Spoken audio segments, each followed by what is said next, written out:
Ammi used to say, "It feels like yesterday when I was a little girl running under the jamun trees in our first house on Firozpur Road after the partition."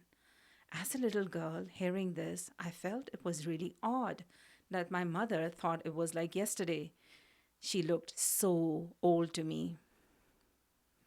Ammi instilled hospitality and generosity in me. Her table would be filled for visitors with dampukht, dahi bade, and achars.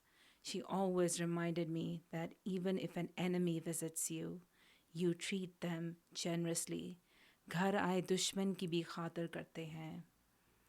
She instilled hospitality and generosity in me with stories and proverbs.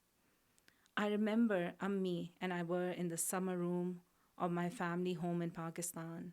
I was 4 or 5 years old. She told me the story of Sher Aya, Sher Aya. From that day, I knew not to tell lies.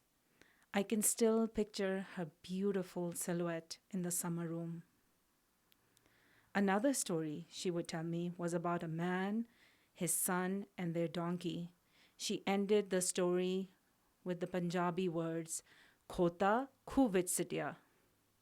And with that, I learned that I could claim my space, and it's impossible to please everyone. Ammi had certain regrets that she didn't pursue her doctorate despite a full scholarship. But she made sure that when it was time for me to leave her nest, I could study abroad with her full blessing.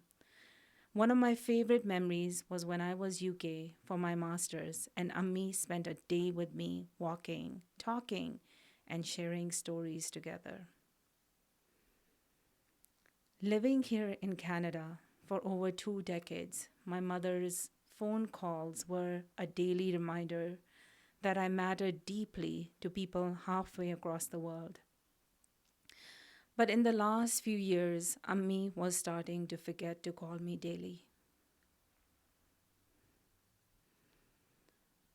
Ammi had been in the hospital recovering 6 years ago, the 26th of April. Appa called me that Ammi was on the ventilator. It took me 3 flights from Winnipeg to Toronto, from Toronto to Istanbul, and from Istanbul to Islamabad.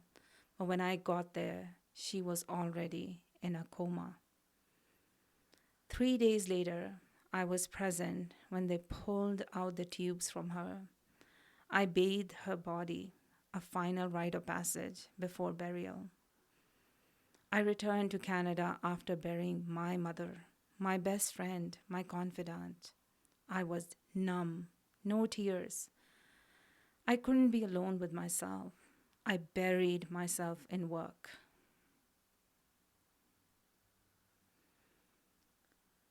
I was at a workshop and I met a woman from India. She asked me where I was from, and I asked her, "Where are you from?" She was from Baba Khail, the exact place where Ammi was from. I was flooded by all the images and stories my parents had told me of their homeland, all gone, annihilated through bloody partition. And I set out to gather the stories, the folk tales, the history of my ancestors, a way of preserving my ancestors, my mother of making sure they aren't erased. Today, I bring people together. I use stories to bring people together across cultures. I bring stories that are missing from the circle. I want to elevate the other, to give a voice to the voiceless through stories. I share my mother's stories.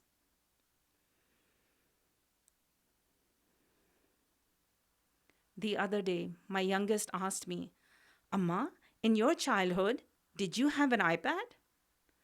No, the iPad was invented much later. Are you older than the iPad? That's such a long time ago. No, I said. It feels like yesterday. I smiled, thinking of my mother running under the jamun trees. मंजिल की उसे कुछ भी न खबर, फिर भी चला जा दूर का राही, दूर का राही चलती चली जाए जिंदगी की डगर, कभी खत्म न हो ये सफर। मंजिल की उसे कुछ भी न खबर, फिर भी चला जा दूर का राही,